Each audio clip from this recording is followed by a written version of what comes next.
ভগবান অন্তর্ধ্যান হতেই গোপীগণ সব কাঁদতে লেগেছে। শ্যাম কোথায় গেল, শ্যাম কোথায় গেল, একজন আরেকজনকে জিজ্ঞাসা করেছে, সখী তুই কি শ্যামকে দেখেছিস, তুই দেখেছিস, তুই দেখেছিস? কোথাও আর কোনো উত্তর পাচ্ছে না। তরু লতা গুল্ম তাদেরকে জিজ্ঞাসা করছে, কোথাও যখন পাচ্ছে না, খুঁজতে খুঁজতে খুঁজতে খুঁজতে মহারাজ সেবা কুঞ্জে গিয়ে উপস্থিত হলেন। সেখানে গিয়ে গোবিন্দের চরণ চিহ্ন দেখেছেন।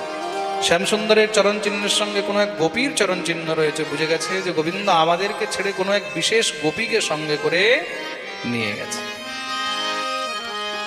আহা হা, সেই গোপী কত ধন্য!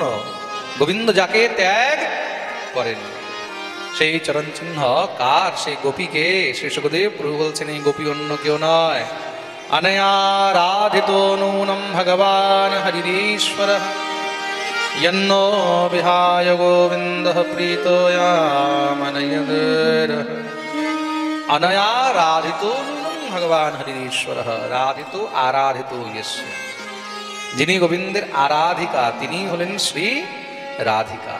বলি রাধা রানী কি। সেই চরণ চিহ্ন দেখতে দেখতে যখন নিকুঞ্জে প্রবেশ করেছেন, সেখানে গিয়ে দেখছেন শ্রী রাধারানীও বসে বসে কাঁদছেন। কানতে দেখে সবাই দৌড়ে গিয়ে চারদিক দিয়ে ঘিরে বসে গেলেন। হে প্রিয়াজি, শ্যামসুন্দর আমাদেরকে ছেড়ে আপনাকে সঙ্গে নিয়ে এসেছিল, কিন্তু আপনাকেও ছেড়ে দিয়ে চলে গেল। সে প্রিয়াজি বললেন, জানো আমাকে কেন ছেড়েছে আর তোমাদেরকেই কেন ছেড়েছে? কেন কি তোমাদের মনে অভিমান এসে গেছিল? তোমাদেরকে ছেড়ে আমাকে নিয়ে আসছে, তখন আমারও মনে অভিমান হয়ে গেল। কিসের? এই সংসারে তার মানে আমি একমাত্র শ্রেষ্ঠ। গোবিন্দ সবাইকে ছাড়তে পারে, কিন্তু আমাকে ছাড়তে পারে না। দেখুন, আমি ভালো এটা সবাই বলতে পারেন, সবার কাছে অধিকার আছে, সবার কাছে রাইট আছে নিজেকে ভালো বলার, নিজেকে খারাপ তো কেউ বলে না। আমরা সবাই তো নিজেকে ভালো বলি। চারজনকে আরো মহারাজ গলা উঁচু করে বলে, তুমি জিজ্ঞাসা করে নিও অমুককে আমার বিষয়, তাই তো আমরা সবাই বলি আমরা খুব ভালো। আমি যদি নিজেকে ভালো না বলি তাহলে তো আমার প্রোডাক্ট বিক্রি হবে না। ফ্রেন্ডসও বলো রাধে রাধে, আমার দোকান ভালো, আমার মাল ভালো, আমি ভালো, আমার চাল ভালো, আমার চরিত্র ভালো। সবাই নিজেকে ভালো বলে আর বলতেও পারে, কিন্তু শুধু একমাত্র আমি ভালো এইটা বলার অধিকার কারোর নেই। এটা হয়ে গেল অভিমান। শুধু আমি ভালো, এটা হয়ে গেল অভিমান। যেখানে অভিমান হয় সেখানে ভগবান আর থাকে না। গোবিন্দ সবাইকে ছাড়তে পারে, কিন্তু আমাকে ছাড়তে পারে না, এটা হয়ে গেল অভিমান। ভগবানকে বলছেন, ন পারিয়েহম চলিতুম নয়মামি যত্র তে মনঃ। হে শ্যাম, আমি আর চলতে পারছি না, তুমি একটু আমাকে কোলে করে নিয়ে চলো। মানুষ কি হয়, মানুষ যখন এটা ভেবে নেয় যে আমাকে ছাড়া এর কাজ আর চলবে না, তখন তার মধ্যে অভিমান হয়ে যায়। তখন সে ভাবে আমি যা বলবো তাকে তাই শুনতে হবে। আর ভগবান কি, ভগবান তার জন্য এই জীবকে ভালো করে ধাক্কা দিয়ে বুঝিয়ে দেয় যে মনের মধ্যে কখনো অভিমান রাখবে না। ভগবতী শ্রী রাধারানী যখন বললেন যে আমাকে কোলে করে নিয়ে চলো, আমি আর চলতে পারছি না, গোবিন্দ কি রাধারানীকে আর কখনো কোলে নেননি? কতবার কোলে নিয়েছেন, পিঠে চাপিয়ে ভগবান রাধারানীকে নিয়ে কতবার মহারাজ লীলা বিলাসে ঘুরেছেন। কিন্তু আজকে অভিমান যুক্ত হয়ে যখন বললেন, ভগবান বলছেন, এবমুক্তঃ প্রিয়া মাহ স্কন্ধং আরুহ্যতামিতি। তুমি আমার পিঠে চেপে যাও। যখনই আমি চাপতে গেছি তখনই শ্যামসুন্দর অন্তর্ধ্যান হয়ে আমাকে ছেড়ে দিয়ে চলে গেল। তখন থেকে আমি কাঁদছি গোবিন্দকে পাওয়ার জন্য। अनाथ रमण प्रेष्ठ क्वासि क्वासि महाभुज दास्यास्ते कृपणाया मे सखे दर्शय सन्निधिं। अनाथ रमण प्रेष्ठ क्वासि क्वासि महा। हे नाथ, दर्शन दाओ, दर्शन। সমস্ত সব গোপীগণ বললেন, প্রিয়াজি তাহলে কি আমরা সেই শ্যামসুন্দরকে আর পাবো না? আমরা কি আর তার দর্শন পাবো না? শ্রী রাধারানী বললেন, শোনো, যেখানে যেখানে তার গুণগান হয়, যেখানে যেখানে তার নীলার গান হয়, সেখানে সে দৌড়ে চলে আসে। চলো আমরা সবাই গিয়ে যমুনার তটে বসে তার গুণগান আরম্ভ করি। সমস্ত সব গোপীদেরকে নিয়ে যমুনা পুলিনে বসে শ্রী রাধারানী দিব্য মহারাজ গোবিন্দের গুণগান আরম্ভ করলেন, যাকে গোপী গীত বলা হয়েছে। আসুন আমরাও সবাই সেই গোপীদের সঙ্গে দিব্য গোপী গীত আরম্ভ। ইয়ত্তে সুজাত চরণাম্বুরহং স্তনেষু ভীতাশনে প্রিয়দধি মহিকর্কশে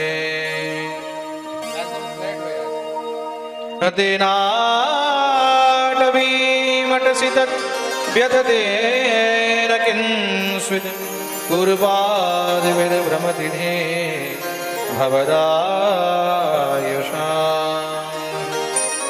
रुरुदुः सुस्वरं राजन् कृष्ण दर्शन लालसा गोपीगण गोविंद कृपार जন্য দিব্য করুণ ক্রন্দন করে করে গাইছেন। কান্তে কান্তে তাদের অন্তর থেকে সমস্ত সব অভিমান বিগলিত হয়ে অশ্রুবিন্দু রূপে বেরিয়ে গেল। অভিমান বেরিয়েছে, ভগবান আর দেরি করলেন না। সঙ্গে সঙ্গে ভগবান সবার মধ্যে সেখানে দিব্য পীতাম্বর ধারণ করে প্রকট হয়েছেন। তাসামাবিরভূৎসরিস্ময়মান মুখাম্বুজ পীতাম্বরধরঃ স্বর্গবীর সাক্ষান্মন্মথমন্মথঃ। ভগবান দেখতে দেখতে তন্মধ্যে যখনই প্রকট হয়েছেন, সমস্ত গোপীগণ দৌড়ে গিয়ে গোবিন্দের শ্রী চরণে প্রণিপাত করলেন। बोलिए भक्तवत्सल भगवान की जय। हे श्याम सुंदर, তুমি একবার আমাদেরকে ছেড়ে গেছিলে, মনে হলো বোধহয় প্রাণ বেরিয়ে যাবে। এবার তুমি এসেছো, মনে হচ্ছে প্রাণ ফিরে এসেছে। তুমি যদি আর আমাদেরকে ছেড়ে যাও তাহলে আমরা আর বাঁচতে পারব না। আমাদেরকে আর ছেড়ে যেও না কানাই। ভগবান বললেন, দেখো তোমাদের অন্তরে অভিমান ছিল, আমি বেরিয়ে গেলাম। অভিমান বেরিয়েছে, আমিও চলে এসেছি। ন পার্যেহং নিরবধ্য সংয়োজাম স্বসাধুকৃত্যং ব্যবধায়সাপিব। আমি তোমাদের প্রেমের ঋণী হয়ে থাকবো। এই প্রেমের ঋণ আমি কোনোদিন শোধ করতে পারবো না। তাহলে হে গোবিন্দ, সেই দিব্য রাস কি আর পূর্ণ হবে না? সেই রাসের রস কি আর আমরা পাবো না? ভগবান বললেন, চিন্তা করো না, সেই রাস নিশ্চয়ই পূর্ণ হবে। সঙ্গে সঙ্গে ভগবান কি করলেন, প্রত্যেকটি গোপীর সঙ্গে দুটি করে কৃষ্ণরূপ ধারণ করেছেন। গোপীর ডানেও কৃষ্ণ আর গোপীর বামেও কৃষ্ণ। রাসোৎসব সম্প্রবৃত্ত গোপী মণ্ডল মণ্ডিত যোগেশ্বরেণ কৃষ্ণেন তাসাম মধ্যে দ্বয়োর্দ্বয়। প্রত্যেকটি গোপীর সঙ্গে দুটি করে কৃষ্ণরূপ ধারণ করলেন। তার জন্যই ভগবানকে সর্বসমর্থবান বলা হয়েছে। মনে রাখবেন, ভগবানের 16,108 জনই শুধু পত্নী নয়, ভগবানের হাজার হাজার লক্ষ লক্ষ কোটি কোটি পত্নী। আমরা সব কিন্তু ভগবানের রমণী। প্রেম সে বলো রাধে রাধে। তিনি হলেন রমণ আর আমরা হলাম তার রমণী। তিনি আমাদের সবার সঙ্গে রমণ করছেন। খুব মন দিয়ে শুনবেন, কিন্তু সেই পরমাত্মা প্রত্যেকটি জীবাত্মার সঙ্গে রমণ করছেন। আমরা সবাই কিন্তু তার রমণী। ভগবান হলেন সমর্থবান, তিনি প্রত্যেকটি গোপীর সঙ্গে দুটি করে কৃষ্ণরূপ ধারণ করেছেন। মহারাজ, দিব্য রাস আরম্ভ হলো। এতক্ষণ পর্যন্ত রাস ছিল, এবার রাস রাস নয়, মহারাস হয়ে গেছে। ইকোটা কম করো। রাসটা মহারাস হয়ে গেছে। এই রাস দর্শন করার জন্য কৈলাস থেকে দেবাদিদেব মহাদেব এসে উপস্থিত হয়েছেন। মহাদেব যখনই প্রবেশ করতে গেছেন, সঙ্গে সঙ্গে সখীরা সেখানে দাঁড় করিয়ে দিয়েছে। বাবাজি, কোথায় যাচ্ছ? সখী, আমি অনেক দূর থেকে এসেছি রাসের দর্শন করতে। বলে, তুমি জানো না রাসের মধ্যে কোনো পুরুষের প্রবেশ নেই, তাহলে একমাত্র গোপীর প্রবেশ রয়েছে। তাহলে সখী, গোপী কি করে হওয়া যায়? বলে, তার জন্য তোমাকে এই পুরুষত্বের মান ত্যাগ করতে হবে। যাও, গিয়ে মানসরোবরে স্নান করে আসো। দৌড়ে গিয়ে মানসরোবরে ডুব দিলেই একদম মহারাজ ভোলা ভোলি হয়ে গেছে। ভোলানাথ গোপী ভাব নিয়ে উপস্থিত হলেন। তাই ভোলানাথের একটি নাম হলো গোপীশ্বর। বলিয়ে গোপীশ্বর মহাদেব কি জয়। ভোলানাথ রাসে এবার প্রবেশ করলেন। দিব্য রাস আরম্ভ হয়েছে। এই রাসের মধ্যে মহারাজ কে কে রয়েছে? সূর্য, চন্দ্র, তারা, ব্রহ্মা, বিষ্ণু, মহেশ্বর, দেবতাগণ, নদীগণ, অপ্সরাগণ, মুনিগণ সব এখানে মহারাজ গোপী ভাব নিয়ে গোবিন্দের সঙ্গে দিব্য নৃত্য করছেন। আহা, শ্রী সুখদেব প্রভু দিব্য মহারাজ রাসের বর্ণন করলেন। তারা সব মিলে দিব্য মহারাজ রাশের আনন্দ করছে, আমরা কি করে বাকি থাকি? गोकुल में देखो वृंदावन में देखो रे मुरली बाजे रे श्याम संग राधा नाचे रे श्याम संग राधा नाचे रे गोकुल में देखो वृंदावन में देखो रे मुरली बाजे रे सवाई दरबार करे करे काली सेवा करे नृत्य करबे श्याम संग राधा नाचे गोकुल में देखो वृंदावन में देखो रे मुरली बाजे रे श्याम संग राधा नाचे रे श्याम संग राधा नाचे नाचे रे नाचे रे नाचे रे नाचे राधा नाचे रे नाचे नाचे नाचे नाचे राधा नाचे हरि ओ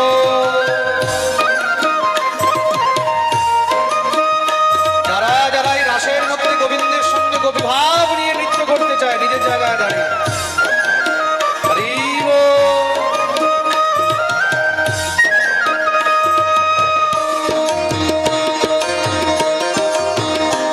श्याम प्यारे की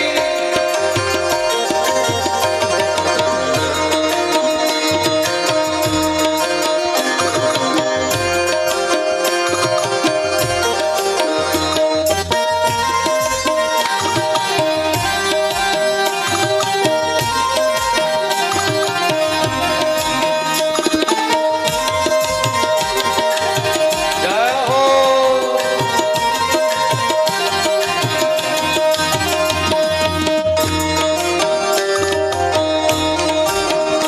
ऐसे नहीं दोनों हाथ ऊपर करके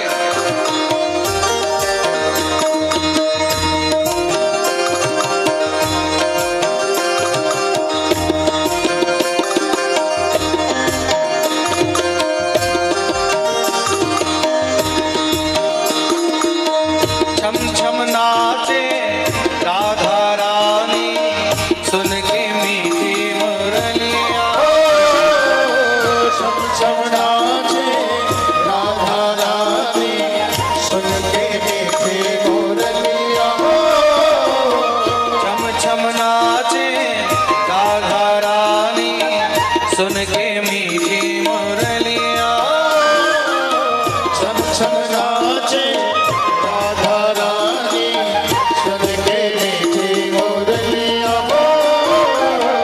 श्याम छवि पर सब बलिहारी गोपी ग्वाल और गैया श्याम सही पे सब बलिहारी गोपी ग्वाल हर गैया सरर सरर जाले रे पवन गुरवैया रे मेघा साजे रे श्याम संग राधा नाचे रे श्याम संग राधा नाचे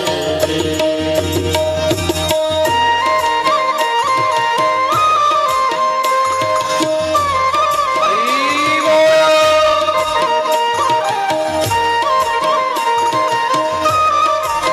जय हो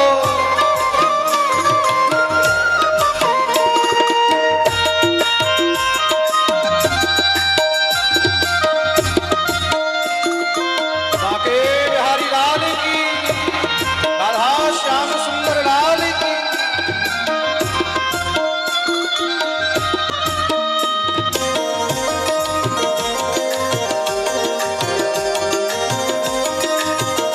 श्रृंगार है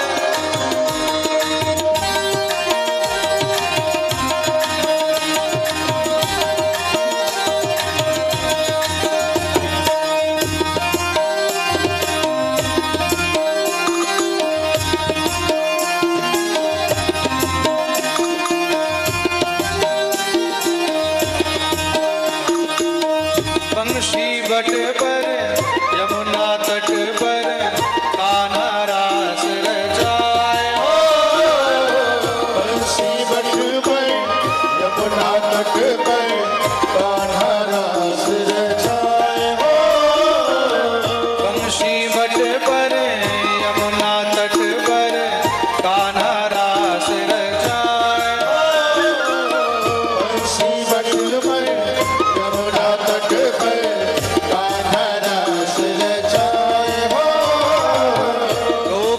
बन कर शंकर आए, गोपेश्वर कहलाया।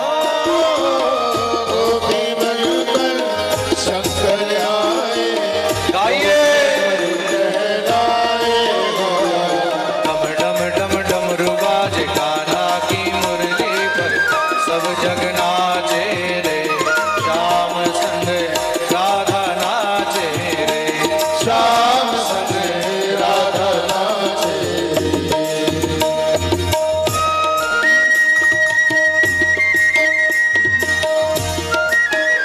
हरि बोल।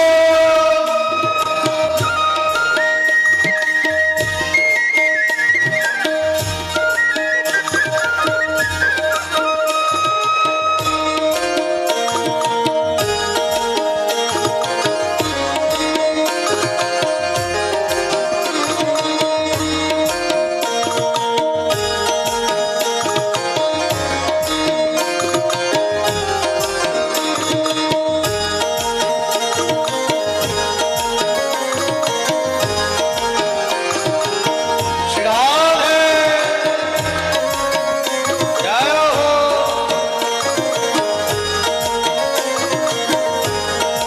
रास बिहारी भगवान की, श्री राधा रानी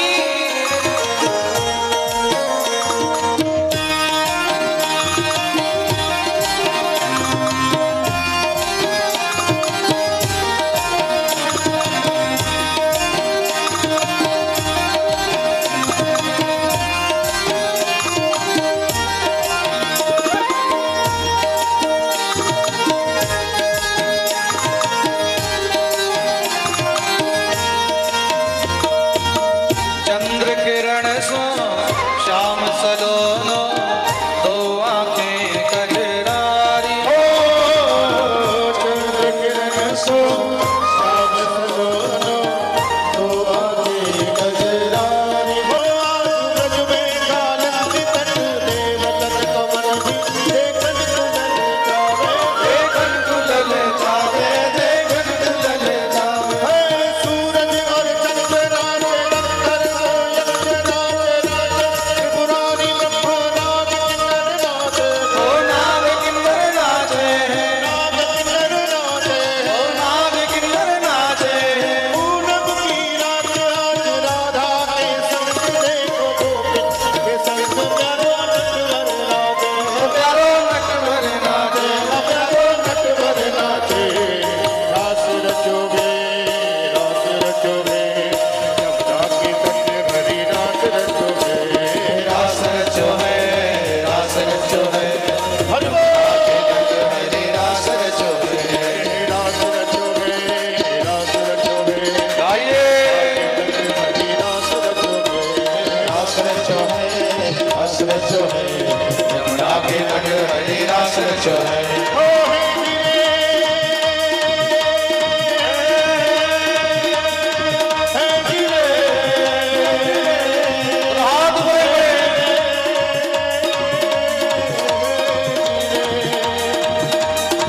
गंग तरंग नाचे, यमुना पे सरयू गोदावरी सब नदियाँ नाचे।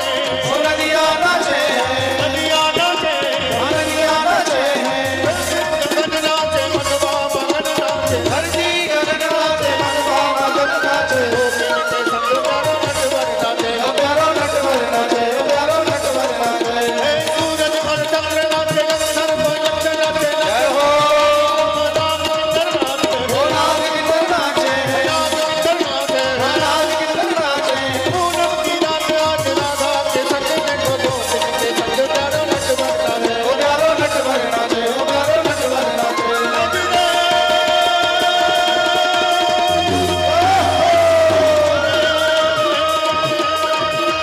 जय हो। रास रचोगे, रास रचोगे, गंगा के तट हरि रास रचोगे। रास रचो है, रास रचो है, गंगा के तट हरि रास रचो है। रास रचोगे, रास रचोगे, रास रचोगे, महारास रचोगे। रास रचो है, रास रचो है, रास रचोगे, महारास रचोगे, महारास रचोगे, महारास रचोगे, महारास रचोगे, महारास रचोगे, महारास रचोगे। रास रचोगे।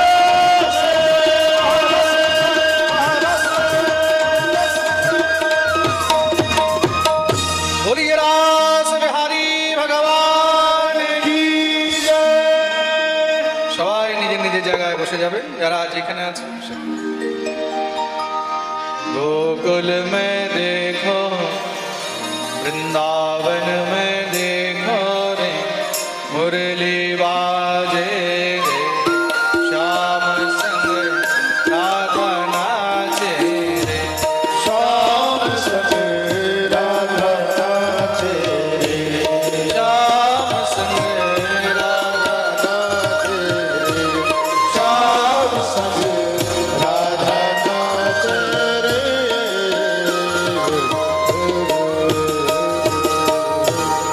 बोलिए राधा रानी जय जय श्री विक्रीडितं व्रजवधूभिरिदं च विष्णु श्रद्धान्वितो न शृणुयादथ वर्णयेद् यः भक्तिं परां भगवती प्रतिलभ्य काम हृद्रोगमाश्वपहिनोत्यचिरेण धीर।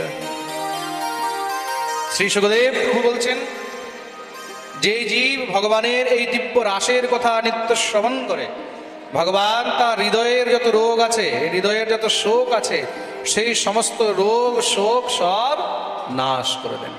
বলিয়ে ভক্তবৎসল ভগবান। এই রাসে এমন আনন্দ রয়েছে। আচ্ছা, সত্যি করে বলবেন কেমন আনন্দ পেয়েছো সবাই? বিচার করে দেখো, এখানে অপ্রত্যক্ষ মহারাজ কিঞ্চিত একটু রাসের আমরা আনন্দের মধ্যে আনন্দ পেয়েছি, যেখানে স্বয়ং প্রাণ গোবিন্দ রাসের মধ্যে ছিলেন, তাহলে সেখানে কেমন আনন্দ হয়েছে? এই রাস হলো রসের খনি, রসানাম সমূহ ইতি রাস। এই রাসের যদি কিঞ্চিত বিন্দু আমরা গ্রহণ করতে পারি, তাতেই কিন্তু জীবন আনন্দময় হয়ে যায়। বলি রাস বিহারী ভগবান। শ্রীমদ্ ভাগবতে দশম স্কন্ধে 29 থেকে নিয়ে 33 পর্যন্ত এই 5টি অধ্যায়ের মধ্যে রাসের বর্ণন রয়েছে। প্রত্যেক ভগবত প্রিয় ভক্তগণকে নিত্য এই রাসের 5টি অধ্যায় অবশ্যই শোনা বা পাঠ করা উচিত। প্রেম সে বলো রাধে রাধে। আর বলো না, এদিকে ওইদিকের কথা ছেড়ে জোর সে বলো, আরো জোরে, আরো জোরে, আরো জোরে, সবাই তো হাত উপরে করে জয় জয় শ্রী রাধে। বলি রাস বিহারী ভগবান। ভগবান এদিকে গোপীদের সকল মনোরথ পূর্ণ করলেন। মনোরথ মদীয়ম সফলম সর্বতোস্ত্বয়া। জীব যখন ঈশ্বরের চরণে সর্বস্ব সমর্পণ করে কোনো ইচ্ছা জাগ্রত করে, ভগবান তার মনের সেই ইচ্ছা অবশ্যই পূর্ণ করিয়া থাকেন। প্রেম সে বলো রাধে রাধে।